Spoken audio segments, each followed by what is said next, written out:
Welcome. I am live. It's Creatively Lisa, high vibing in from Long Beach, California. Wow, today is Wednesday, midweek, and I am really excited to be here. Today, we are talking about three important aspects of holistic dog care. That's what we're talking about today. So today is a relaxed week. It's the week of Easter, so I decided to take a little bit of a break in my High Vibe Dog group, which I've been doing a lot of deep dives into energy, into non-toxic living, nutrition and supplements, and ningxia, essential oils, crystals, modalities, and the top tips to living a high vibe life with your dog, to have a high vibe dog. That's what I'm doing in that group. And so this week, though, I've done 3 weeks and I'm taking this week off. And I thought I would come in and actually do a nice live, just a all encompassing nice live today here. The deeper I dive into this topics, all these different topics, the more I know that this is the path to a healthy, thriving life with your dog. And so much is missed without people even realizing it. And it's such a shame. So today we're going to touch on some key important aspects of holistic dog care and honestly, holistic care with you as well, because it starts with us. When we take care of us, we're able to give more to our fur babies. And so today I'm so excited to share with you because we're diving in deep on it's so close to my heart. It's so close to my heart. And yours, I hope, as well. Your beloved pups. And how we can give them the best, healthiest, and longest thriving life possible. That's what we're going to go over today. So, have you looked at your dog's food labels and wondered what's really in there? Is it really nutritious? Is this actually good for them? Or is the company just trying to make some money? Is it truly helping sustain my pet to thrive and keep them healthy? We don't want to accelerate aging. We don't want to have them itching and scratching incessantly with allergies. And we don't want to have to consistently have to go to the vet all the time and put our pets on meds and even worse, which we're not even going to discuss, but you know what I mean. So all of these things are a huge part of living holistically and how you can shift and start looking at things a little differently, and how can you be able to sustain your pup in a healthy manner without all of the extras. So if they're getting the right nutrition, if they're in the right environment, and we're taking regular care on a regular basis into their wellness, we're good. We're good. So let's dive into this today and dig deep on topics that I find are some of the most important topics that you will discuss and that we will utilize with your pups, with our pups. So segment 1, we're going to be going over dog food, ingredients in dog food, and what's supposed to be in there, what's not supposed to be in there, why. So let's get started, shall we? So do you know that most of the toxic ingredients are sneaking into your dog food, the actual dog's food that you're feeding them? What brands do you typically use? Do you buy it at the grocery store? Purina, Alpo, Pedigree, all of these basic brands, even the so-called second tier brands, which is, Science Diet, Wilderness, Merrick.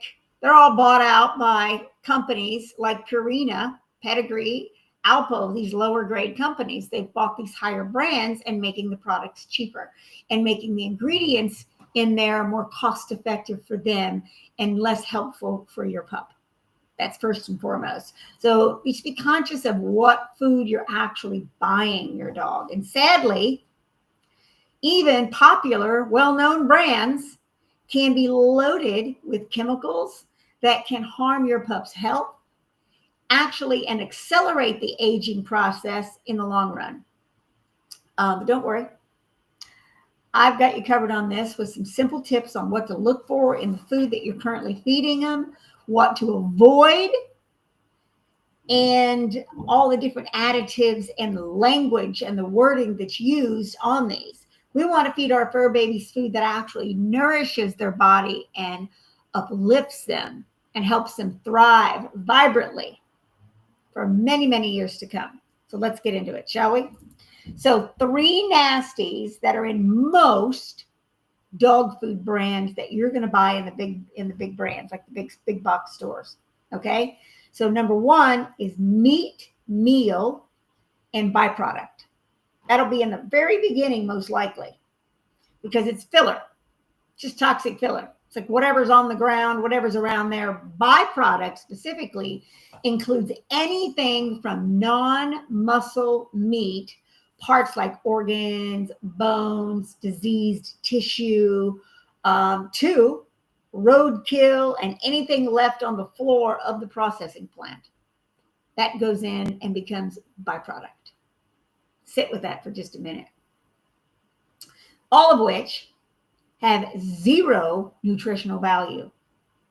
Meal is made from rendered parts of animals, including the bones, organs, and even, again, diseased, dead animals that are unfit for human consumption. That's what goes into it, and that becomes the meal. It becomes a powdery mixture. They cook it so much so that it's just powder, and then they add it back into it.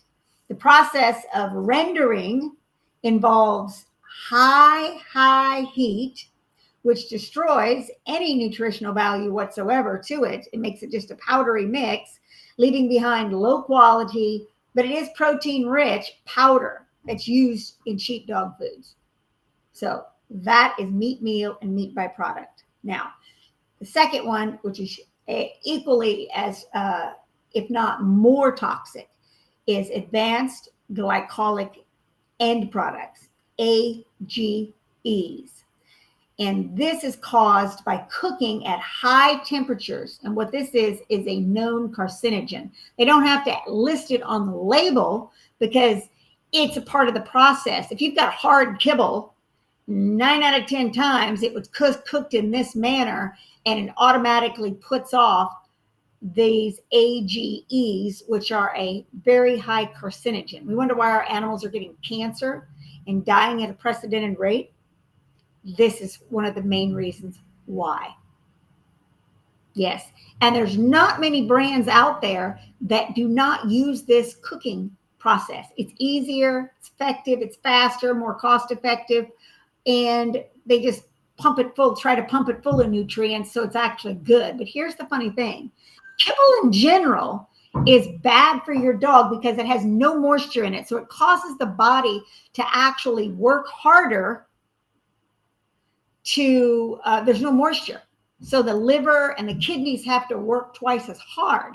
So if you are cooking food or adding moisture back into the food, it's going to take the pressure and off of the kidneys and off of the liver. That's number 1.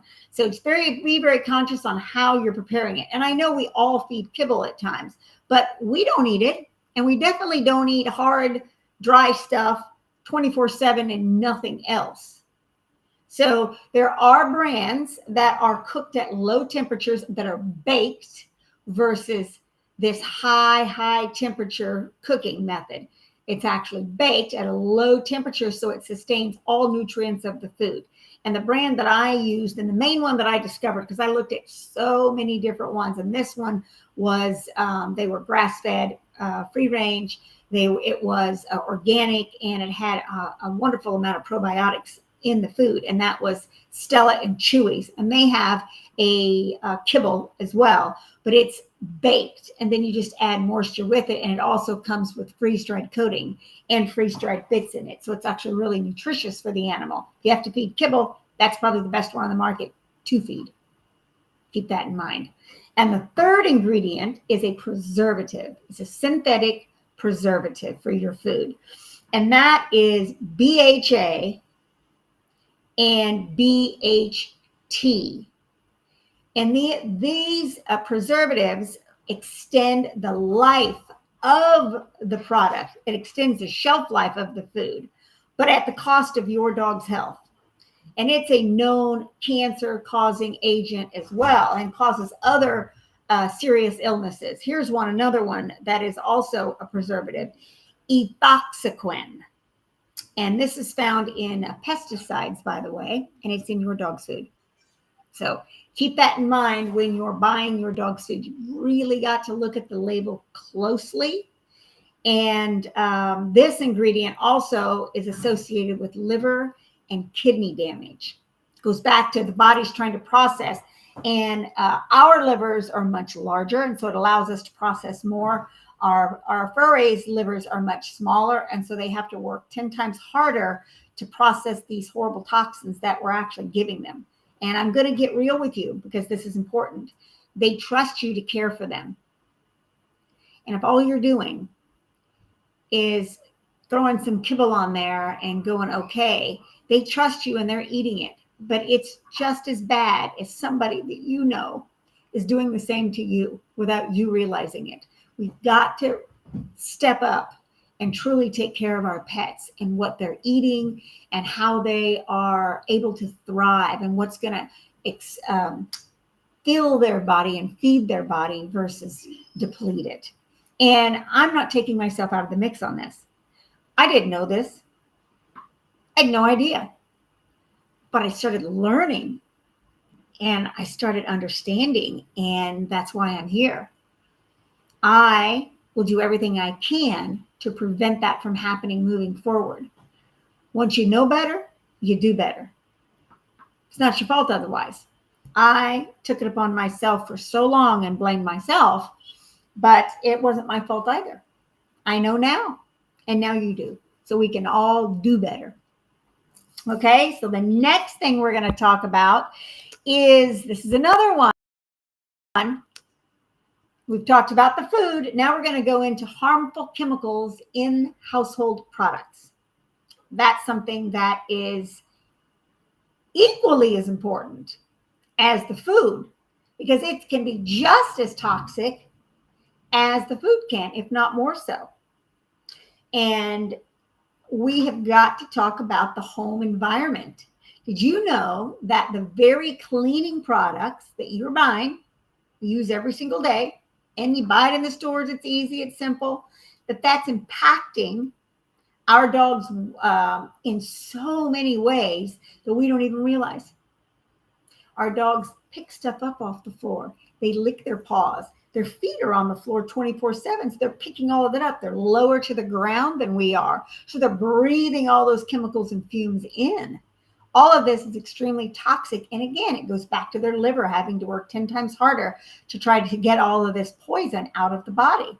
And I started learning about fatty lipomas recently because my kid had one, and I have people that are also having them, so I did a deep dive on it. And last week, I did an in-depth presentation inside my group on fatty lipomas. And it goes back to the liver having to work extra hard. And it's a sign of a taxed liver that the liver can't process the toxins as fast as it should be able to. So it's getting these little fat deposits, these benign fat deposits on the body.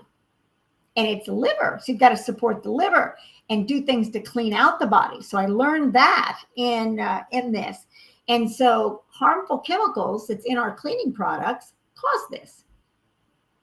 So these chemicals can get into their fur, into their paws, in the air that they're breathing, and us.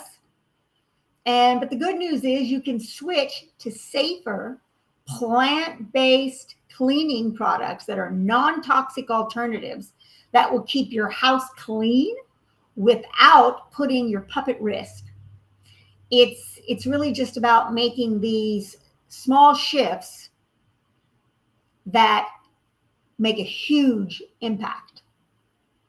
Okay, so I'm going to go over three main toxic home products to actually look for. They're inside the products that you're using. So first and foremost are phthalates. Phthalates are found in fragrance products such as air fresheners, detergents. Yes, the laundry detergent that you're using. Phthalates can disrupt hormones in both humans and in animals, and they've been linked to reproductive issues in both humans and animals as well. So think about that, phthalates. Number two, sodium lauryl sulfate, SLS. It's highly toxic. It's commonly used in soaps and shampoos. It's a cheap sudsing ingredient. So it's in your dog shampoo. SLS is a massive skin irritant, and it can lead to allergic reactions, dermatitis in both you and your dog. And this one can be on the high end side, it can even cause blindness. Sodium lauryl sulfate is petroleum based, and was originally, they discovered it because they were using this petroleum on these massive cogs to keep them moving. It was an oil. It was to keep them moving. And they noticed that it was sudsy. They couldn't figure out why. So they looked at it and was like, oh, this is a cheap sudsing agent. We can use it in all sorts of products. That's it. It makes it suds up. Doesn't make it work, just makes it suds up. So think about that. Petroleum based. Dog shampoos, your hair shampoos, detergents, again, dish soaps, you name it. All of this has this sodium lauryl sulfate in it. And number three, chlorine. Present in bleach. Chlorine can irritate the respiratory system and skin. Long-term exposure to it may lead to thyroid issues and other health concerns. So it's huge. Chlorine. It's in all these bleach products and countertop cleaners, and we're rubbing it on our hands. We're ingesting the scent of it, and so are our fur babies. And again, extremely toxic. And I know if you're breathing it, it can actually burn the hairs inside your lungs. So think about it with the animals. They're much lower to the ground than we are. So they're getting it, and they're enclosed in the house. They can't get out like we can. Think about these things. This is so important. These little shifts and how we are realizing things that will make a big difference moving forward so that our pups can thrive better. And honestly, so that we can. That's what it's all about. Now, the last one is essential health checks for your pup. Now, this goes back to, I don't agree with having to go to the vet 24/7 all the time, but we need to make sure there's a couple things that are absolutely paramount in caring for an animal that it's just much easier done at the vet. So here's a few things that pet parents absolutely need to know.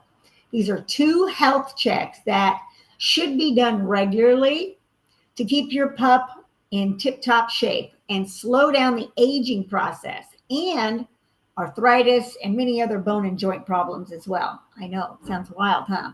How can this little thing do it? Now, these checks are game changers when it comes to catching issues early on and ensuring that your dog lives a vibrant, energetic life. Now, we'll go over exactly what these 2 paramountly important checks actually are and that are needed to get from the vet. Number 1, nail trims. This is mandatory and it needs to be done once a month. Think about it.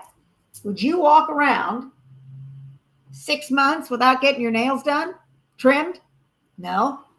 And the animals have to walk on them. So it changes how they move and their gait, which perpetuates arthritis in their joints and bones. It causes their back and spinal misalignment as well. And it just messes with their energy. And it causes them a lot of excessive pain when they're walking. So nail trims every single month. And the second thing is their teeth cleaning. Non-aesthetic dental cleanings. And that needs to be done twice a year, every 6 months. Just like we get our teeth cleaned, they need it too. And ideally, a toothbrush and some non-fluoride holistic toothpaste will keep your pup's teeth sparkly clean at home in between that time. All right.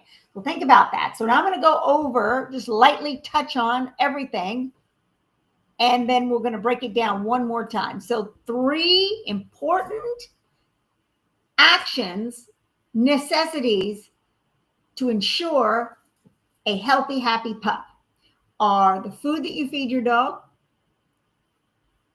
the cleaning products that you're using in your home, and regular vet checks. Now, back to the food. 3 ingredients that you want to make sure is not in your food: meat meal and meat byproduct, advanced glycolic end products, and synthetic preservatives such as BHA, BHT, and ethoxyquin. And then home cleaning products. 3 main toxins to stay away from in these home cleaning products: phthalates, sodium lauryl sulfate, and chlorine. And the top 2 checks that you need to get regularly at the vet. So vet checks, and the 2 most important actions to do at the vet: get their teeth cleaned every 6 months, non-aesthetic dental cleaning, and 2, make sure that their nails are trimmed, and they should be trimmed every single month. Just doing this on an ongoing basis, if you did nothing at all, you would ensure a much more happier, healthier pup than leaving it on than just continuing on. It will ensure a much happier, healthy pup. So I hope this gives you a little bit better understanding of how powerful holistic care can be for your dog's well-being and yours. You deserve the peace of mind knowing that you are making extraordinary choices for your dog's health and well-being and yours. And you can only do that when you're conscious of what you are feeding your animals, what you are using in the environment, and their checkups. These are so important. Now, if you want to go deeper on these and learn even more tricks, I've got an option for you. You can join my High Vibe Dog group on Facebook. Just put group in the comments and I will send you a link and send you an invite so you can join us, because next week we're going to be diving deep on essential oil care, specific pet lines and oils that are going to help your pet live and thrive. We're also going to go into crystals and other modalities in the home to raise the frequency and the vibration, and the 12 tips to a thriving pup over the next 3 weeks. So we've also got a ton of content in there now. We've been focusing on energy. We've been focusing on the environment, and we've been focusing on nutrition so far. So there's lots of content in there. Let me know what you're most interested in, and I will tag you in those posts so that you can learn and dive deeper so that your pup can thrive and you. Thank you so much for being here. I appreciate you watching, you hanging out, you watching the replay. And remember, it's all about taking amazing care of our pups and learning how to live a more high vibrational life. On that, have a beautiful rest of your day. Go out and create something magnificent with your pup. Mwah. Ciao for now. See you on the next one.